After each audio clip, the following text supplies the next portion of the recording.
Hello guys, welcome back to another video of my YouTube channel MD Masoom Bhati. तो आज का video जो है प्रीवियस ईयर मॉडल पेपर को प्रीवियस ईयर जो पूछे गए सवाल था यानी 2022 का। और ये तुम्हारा कुछ मिक्स है इसमें 23 का भी, तो वो सवाल को आज मैं लेके आ गया हूँ क्योंकि बहुत ही ज़्यादा इंपॉर्टेंट क्वेश्चन है। काफ़ी सारे ऐसे भी क्वेश्चन है इसमें जो कि इस बार भी आने के चांसेस है। तो इस वीडियो को पूरा जरूर देखना और जो भी नए हो चैनल को सब्सक्राइब कर लो, ठीक है। चलिए वीडियो को शुरू करते हैं। देखो, पहला सवाल कहता है which restaurant chain was involved in a controversy related to beef बोलो। यानी बीफ बोलो का जो एक विवाद हुआ था, तो रेस्टोरेंट चेन में कौन सा शामिल था? तो उसका सही ऑप्शन हो जाएगा केंटकी फ्राइड चिकन, ठीक है। तो इसका टेंशन मत लो, इसका सारा ऑप्शन का आंसर मैंने नीचे कर दिया है। तो क्योंकि मैं वीडियो ज़्यादा लॉन्ग ना बनाने के कारण मैं इसको शॉर्ट में बनाने के लिए मैं आपको जल्दी जल्दी बताते जाता हूँ। इसका सही आंसर आपको नीचे दे दिया गया है, ठीक है। बस देख लेना। Why are electric kettles provided in 4 star and 5 star hotels. पूछता है कि 4 सितारा 5 सितारा होटलों में इलेक्ट्रिक केटली क्यों उपलब्ध कराई जाती है। तो बिकॉज इसके लिए सही आपको ऑप्शन अगर देखा जाए तो कहता है कि जो लोग अपने से खुद से चाय और कॉफ़ी बनाना चाहते हैं उनके लिए ये चीज़ प्रोवाइड की जाती है, यानी ऑप्शन नंबर 2 हो जाएगा आपका, ठीक है। क्वेश्चन नंबर 3 की ओर बढ़ते हैं। ये तो बहुत बार क्वेश्चन भी आए क्वेश्चन है कि डुप्लेक्स कमरा क्या होता है, व्हाट इज डुप्लेक्स रूम, ठीक है। तो बोलता है डुप्लेक्स रूम वैसा रूम होता है जो कि तुम्हारा 2 सीढ़ियों के साथ कनेक्टेड हुआ रहता है, ठीक है। 2 मंजिला सीढ़ियों के साथ कनेक्टेड रूम को डुप्लेक्स कमरा कहा जाता है। इसका हिंदी भी यहाँ पर भी है, ठीक है। सीढ़ियों से जुड़ा 2 मंजिला मकान। अब बोलता है the size of king room, size of bed in a king room. King room के बेड में साइज क्या होता है? तो 80/72, ठीक है। असल में इसका ये आगे पीछे हो सकता है, कोई प्रॉब्लम नहीं है, लेकिन यही होता है। इसके बाद बढ़ते हैं आगे। What is mocktail. मॉकटेल के बारे में मैं पहले ही बहुत सारे वीडियोस में बता चुका हूँ। बहुत सारे बच्चों का कमेंट आता है कि sir previous year video upload कीजिए। तो कुछ सारे ऐसे भी सवाल है, जितने मेरे पास पेपर्स थे उनके मैंने अपलोड कर दिए हैं और बाकी इंपॉर्टेंट क्वेश्चन मैं डाल चुका हूँ।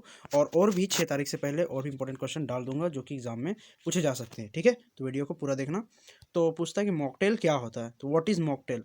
तो कहा जाता है ये एक ऐसा कॉम्बिनेशन होता है फ्रूट जूस का जिसमें कि अपना अकॉर्डिंग टेस्ट के साथ इसको डाला जाता है, लेकिन इसमें शराब नहीं होता है, ठीक है। देखो क्या क्या होता है, इसका आंसर सही ऑप्शन 2 हो जाएगा। यह फलों का रस का एक संयोजन है जिसे स्वाद से सजाया गया है लेकिन शराब के बिना, ठीक है। तो इसको कहा जाता है मॉकटेल।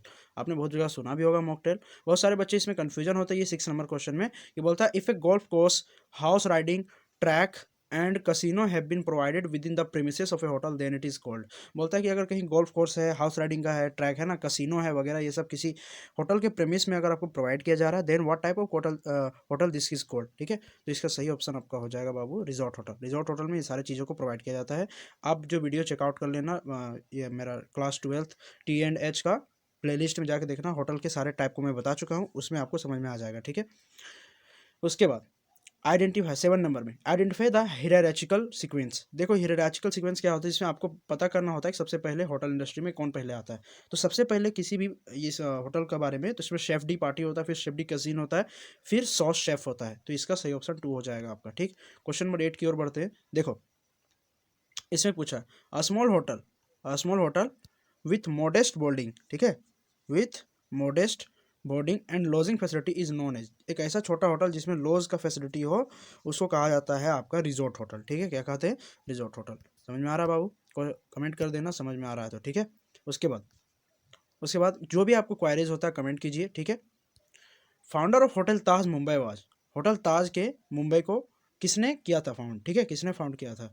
तो जमशेद जी टाटा ने किया था, ठीक है, जमशेद जी नौसेरवन जी टाटा। ये आपका सही ऑप्शन हो जाएगा। क्वेश्चन नंबर 10 की ओर बढ़े हैं। तो कहता है name of the founder of Oberoi group hotel chain is. यानी ओबेरॉय ग्रुप के होटल के चेन के संस्थापक का नाम क्या है? तो आपका सही ऑप्शन होगा मोहन सिंह ओबेरॉय, ठीक है। इन्होंने ही सबसे पहले बनाया था। बोलता है hotel Ashoka which become main hotel of ITDC। इसका भी फुल फॉर्म मैं डाल चुका हूँ, आप देख लेना जाके, ठीक है। फुल फॉर्म वाला वीडियो भी एक स्पेशल फुल फॉर्म का वीडियो मैं बना के डाला हूँ जिसमें आप लोग को स्पेशल क्वेश्चन दिए गए हैं। Came into being the year, मतलब कि होटल अशोका जो है वो आपका इसमें आया है कब? देखो इसको देख लो अच्छे से, ठीक है। तो इसका सही ऑप्शन हो जाएगा 1968 में होटल अशोका जो है ITDC के अंदर आ चुका था, ठीक। उसके बाद है modified American plans includes.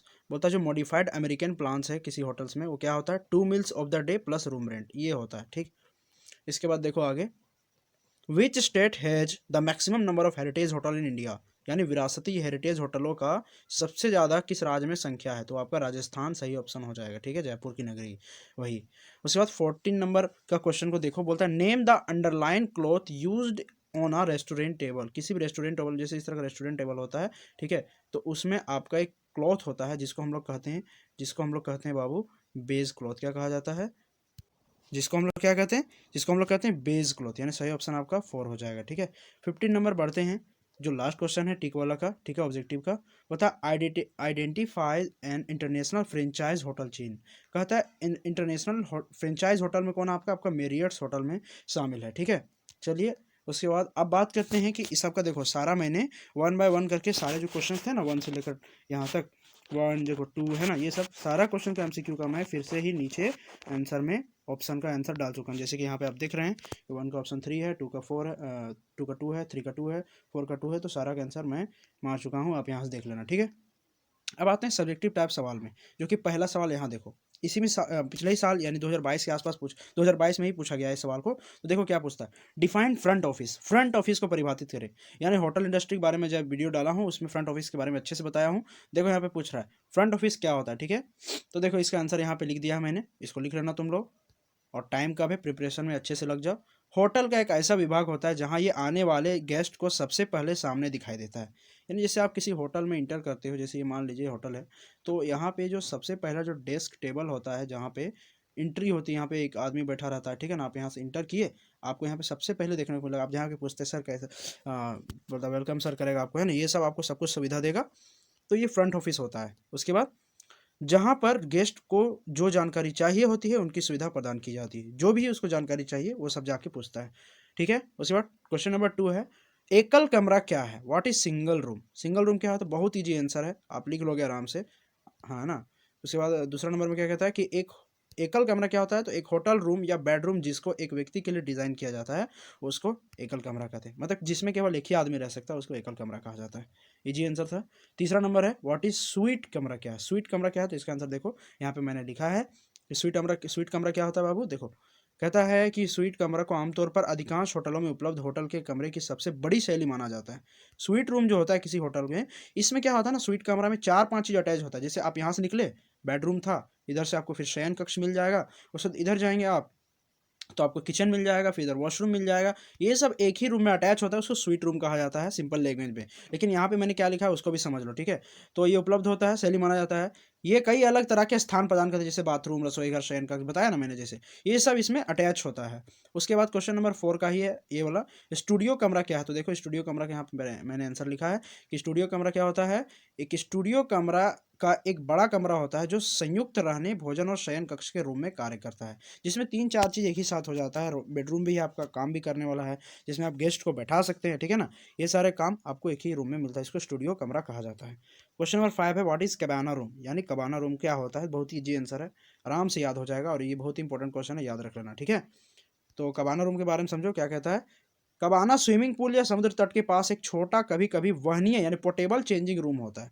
कबाना room जैसे कि आप कोई होटल में गए हो, ठीक है, जैसे बहुत सारे स्टेटस में आपको दिखता भी होगा शॉर्ट्स वीडियो में कि यहाँ से निकलता है गेस्ट और बाहर जाके सीधा देखता है स्विमिंग पूल लगा है ना, तो उसको कबाना रूम कहा जाता है। उसके बाद है पेंट हाउस। पेंट हाउस के बारे में, पेंट हाउस क्या होता है, किसी भी बिल्डिंग के सबसे ऊंचे वाले मकान फ्लोर को पेंट हाउस कहा जाता है, सबसे ऊंचा वाला फ्लोर को पेंट हाउस कहा जाता है। ठीक है, अब आगे बढ़ते हैं इधर, जो कि 6 नंबर यही वाला था। अब खंड बी, एक चीज़ एक बच्चा हमको पूछा था कि सर बता दीजिए कि किस किस किस टाइप का पैटर्न होता है, तो मैं पहले एक्सप्लेन कर चुका हूँ लेकिन फिर भी मैं बता देता हूँ आपके धैर्य के लिए। तो 15 मार्क्स बाबू आपको ऑब्जेक्टिव पूछे जाते हैं। ठीक है, 15 मार्क्स ऑब्जेक्टिव पूछे जाते हैं, और जो 15 नंबर होता है वो आपका सब्जेक्टिव होता है। ठीक है, जो कि यहाँ पे दिखाया गया है। सब्जेक्टिव वाला का जो मार्क्स होता है, ठीक है, सब्जेक्टिव वाला का जो मार्क्स होता है वो तुम्हारा अलग अलग बंटा हुआ रहता है। जैसे मैं समझाता हूँ अभी, जैसे 5 सवाल आपके, जैसे ये वाला जो था अभी मैंने जो कराया ये सब 1-1 नंबर का है। ठीक है, आंसर के नहीं 4 क्वेश्चन, 4 क्वेश्चन के आंसर देना है, तो 4 दूनी कितना हो गया 8। ठीक है, 8 हो गया ना, और 2 ठो तुम्हारा 5-5 नंबर का होता है। ठीक है, 2 ठो 5-5 नंबर का, यहाँ पे दिखा देते हैं। जैसे ये सवाल है दोनों, तो पूछा किन्हीं 2 प्रश्नों के उत्तर दीजिए। यहाँ पे है और भी सवाल है नीचे इसका, देखो 9, 10, ये 4 सवाल है, तो इनमें से किन्हीं 2 को ही देना है। तो कितना हो गया आपका 6 नंबर। ठीक है, इधर 6 नंबर हो गया, 6 नंबर, और ये देखो इधर 5, 6 5 11 हो गया। इस सभी का आंसर देना आपको लाजमी है। ठीक है ना, 4 क्वेश्चन का, तो हो गया आपका इधर कितना नंबर, आपका हो गया इधर 4। ठीक है, और 6 10, 4 और 6 10, और इधर फिर तुम्हारा दीर्घ उत्तरीय में किन्हीं एक प्रश्न का उत्तर 5 मार्क्स का, 10 और 5 15, इस तरह होता है इसका सवाल। ठीक है, चलो वो सब छोड़ो, आप क्वेश्चन को देख लेते हैं क्या क्या कहता है इस तरह वाला में। हाँ, तो देखो यहाँ पे कहता है कि आप किसी भी कस्टमर के कंप्लेंट को किस तरह हैंडल कीजिएगा। बहुत ही तर्क वाला सवाल है, मतलब रीजनिंग बेसिस पे होता है। ये आपको अपने माइंड से सोचना पड़ता है शांत होके एग्जाम टाइम में, ठीक है, जिस टाइम आप लिखने बैठोगे उस टाइम। तो इसका आंसर देखो मैंने क्या लिखा है, कहता है शिकायत को संभालने के उपाय।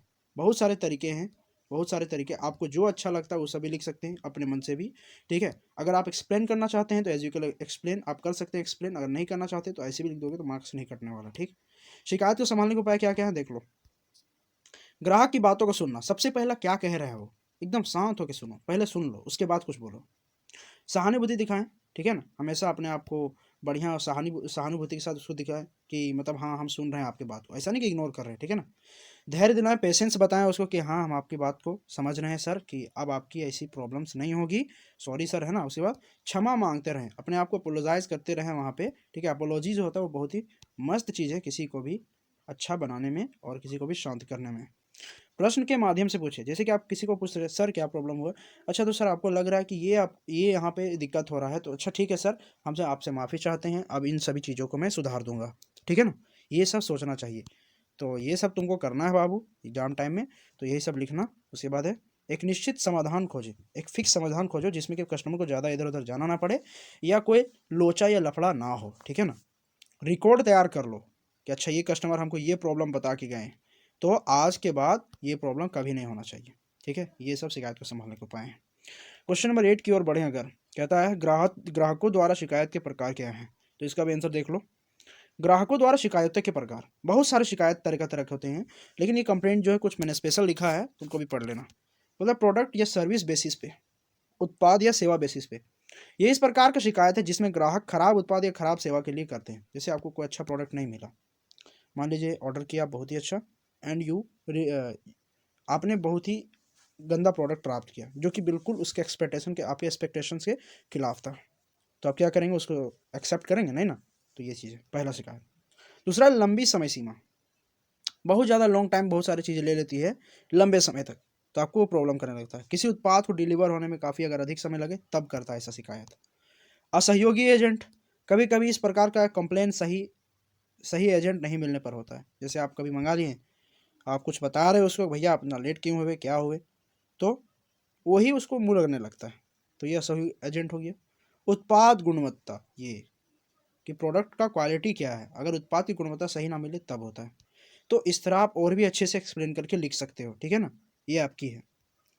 उसके बाद 9 नंबर में क्या होता है, संतुष्ट ग्राहकों के, मैंने सभी क्वेश्चंस को बना दिया लेकिन आप वही बनाना, 4 क्वेश्चन बनाने बोलता है ना जी, 2 नंबर इसमें 2 क्वेश्चन बनाने बोलता है, वही बनाना जो आपको अच्छे से आता है, ऐसा नहीं कि सभी बना देना है, ठीक है ना। अब मैच्योर हो, समझने के लायक हो तो समझना थोड़ा चीज़ों को। 9 नंबर में देखो, बोला संतुष्ट ग्राहकों की सुविधाएं क्या क्या होती हैं, तो देखो किसी भी अगर कोई सेटिस्फाइड आपका कस्टमर है उसको ये सब सुविधाएं देनी चाहिए। देखो क्या क्या, वो तो सबसे पहला लॉयल्टी होना चाहिए आपको, कस्टमर लॉयल, ठीक है ना, वफादारी होनी चाहिए।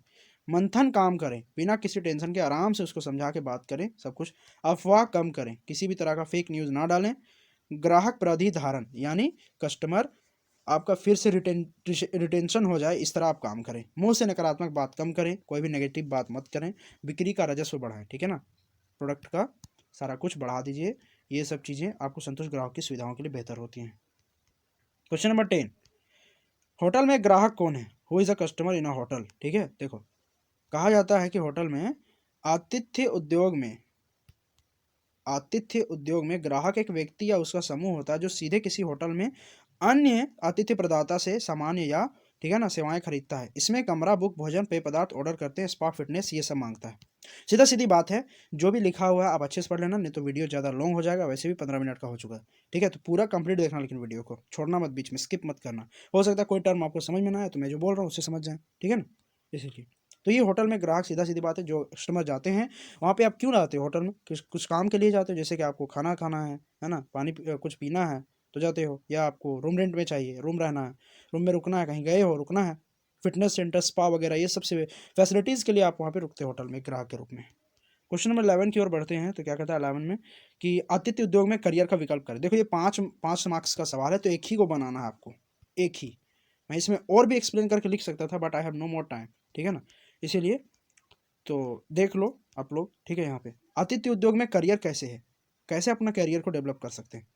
तो इसको मैंने बहुत ही अच्छी तरीके से लिखा है कि आजकल के आधुनिक युग में, ठीक है ना, युग में कैरियर का बड़ी और बहुत सारी सुविधाएं आती जा रही हैं, ठीक है ना। जो लोग जिन्हें काम की तलाश रहती है वे बड़ी आसानी से अपना भविष्य को अतिथि उद्योग में साकार कर सकते हैं। ये मैंने लिखा, अतिथि उद्योग में अगर चाहें तो आप बन सकते हैं। अगर जिन्हें लगता है कि वे सब अतिथि सेवाओं बेहतर तरीके से दे सकते हैं तो वे इसे ज्वाइन कर सकते हैं। और भी इसको और अच्छे से लिख सकते हो, और भी बना के, जैसे और क्या कि आतिथ्य उद्योग में पर्यटन का एक बहुत ही महत्वपूर्ण भूमिका है, ठीक है ना। पर्यटन में आतिथ्य उद्योग का बहुत भूमिका है। जैसे कि आपको अगर मान लो काम नहीं मिल रहा है, आपको अच्छे से पता है कि आप कस्टमर को हैंडल करना कैसे जानते हैं, तो आप किसी होटल में जाके इंटरव्यू दे सकते हैं and you will select, if you will select then अच्छा बात है, अगर आप सेलेक्ट हो जाते हैं तो, ठीक है ना। तो ये अतिथि उद्योग में करियर का बात है। उसके बाद 12 में पूछा था कि पर्यटन में आतिथ्य उद्योग की क्या भूमिका है। तो देखो इसको मैंने लिखा है बहुत ही अच्छे आंसर से, और लंबा चौड़ा करके लिखना है क्योंकि मार्क्स अच्छा मिले, ठीक है ना। देखो, पर्यटन में आतिथ्य उद्योग एक बहुत बड़ी भूमिका। आतिथ्य सत्कार केवल एक मंत्रीपूर्ण मुस्कान और कर्मजोशी भरे अभिवादन से कहीं अधिक है, ठीक है ना। आतिथ्य उद्योग बहुत फेमस है, टूरिज्म को और डेवलप करने में काम आता है। उसके बाद अभिवादन से कहीं अधिक है, यह एक तरीका है मेहमान को विदेशी वातावरण में घर जैसा महसूस कराना। हॉस्पिटलिटी में क्या होता है कि आप कहीं रुकते हो तो आपको ऐसा, बहुत सारी जगह ऐसे भी होते हैं जिसमें, अब जैसे मान लो फॉरेन में चले गए, कहीं फॉरेन चल गए हो, फॉरेन लैंड में, वहाँ पे आपको चाहिए कि आप घर का खाना खा सकते हैं, तो वहाँ पे आपको मिल सकता है, ठीक है ना, नो चांस, कोई टेंशन नहीं। ये सब चीज़ें आपको वहाँ पे मिलती हैं। तो ये कौन करवाता है? आतिथ्य उद्योग। इसलिए इसको टूरिज्म का बेस्ट कहा जाता है, सोर्स कहा जाता है, ठीक है ना। विदेशी वातावरण में घर जैसा महसूस कराना। इस पल से यात्री जब अपने गंतव्य पर पहुंचते हैं तो उन्हें गर्मजोशी से स्वागत की उम्मीद होती है, और शिष्टाचार भी, ठीक है। देखो, अब इसका आगे और भी आंसर है, तो इसको मैंने और लिखा है। देखो क्या कहता है, हॉस्पिटलिटी पर्यटन को बहुत लाभान्वित करती है। जैसे ये पर्यटन उद्योग को एक बड़ी वित्तीय क्षेत्र प्रदान करता है। अगर मान लीजिए आप कहीं पर्यटक हैं, कहीं घूमने गए हैं, तो आप हॉस्पिटलिटी हॉस्पिटल में रुकते हैं, कहीं मतलब कि किसी का अतिथि बनना चाहते हैं, जैसे होटल का, तो आपको वहाँ पे सारा जो ऑर्डर प्रोडक्ट मिलता है वो सब किसके बेसिस पे हो रहा है? तो पर्यटन को कौन फेमस करवा रहा है? अगर मान लो कहीं रुके, होटलें रुकने की जगह नहीं रहे, तो आप घूमने जाओगे जी? कहीं नहीं ना। तो इसीलिए हॉस्पिटलिटी को ज़्यादा महत्व दिया जाता है, इसलिए वित्तीय क्षेत्र बढ़ा देता है। इसके वजह से टूरिस्ट और विजिटर्स की संख्या में वृद्धि होती है, बहुत सारे टूरिस्ट और विजिटर्स बढ़ जाते हैं, और भी आने लगते हैं, अरे हाँ उस देश में बहुत ही अच्छा अच्छा होटल्स है, फैसिलिटीज़ है ना, then we have to go. उसके बाद इससे देश को भी आर्थिक रूप से बहुत मदद मिलता है। अब आओ जाओ, कुछ और भी अतिलुगतीरे प्रश्न है, उसको भी देख लो। देखो बता देते हैं, 2 मार्क्स का सवाल होता है, 5 सवाल रहेगा। कितना रहेगा बाबू? 5 सवाल, ठीक है, देख लो। 7 सवाल, सॉरी 7 सवाल है। अब चेंज हुआ है, 2022 वाला मैं कराया था, इसमें चेंज क्या हुआ कि तुम्हारा 2023 का ये सवाल है, तो 23 वाला में क्या हुआ है कि सब कुछ चेंज हुआ है।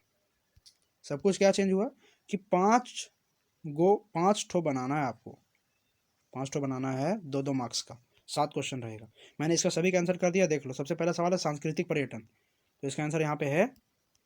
अब एक एक करके इसी सारा का आंसर नीचे मैंने दिया है, तो उतना वीडियो लॉन्ग ना करते हुए डायरेक्ट आंसर में बताते चलता हूँ, ठीक है। चलो देखो, सांस्कृतिक पर्यटन क्या होता है। सांस्कृतिक पर्यटन किसी स्थान की कला या इतिहास का अनुभव करने के लिए यात्रा करना, या किसी क्षेत्र को भाषा, समाज या संस्कृति में खुद को जानने के लिए यात्रा करना है। जैसे आप कहीं चले गए, ठीक है ना, आपको लगता है कि नहीं हम यहाँ जाना चाहते हैं, जैसे अगर मान लें हिंदुइज्म में, तो वो तीर्थ यात्रा पे जाते हैं। क्यों जाते हैं?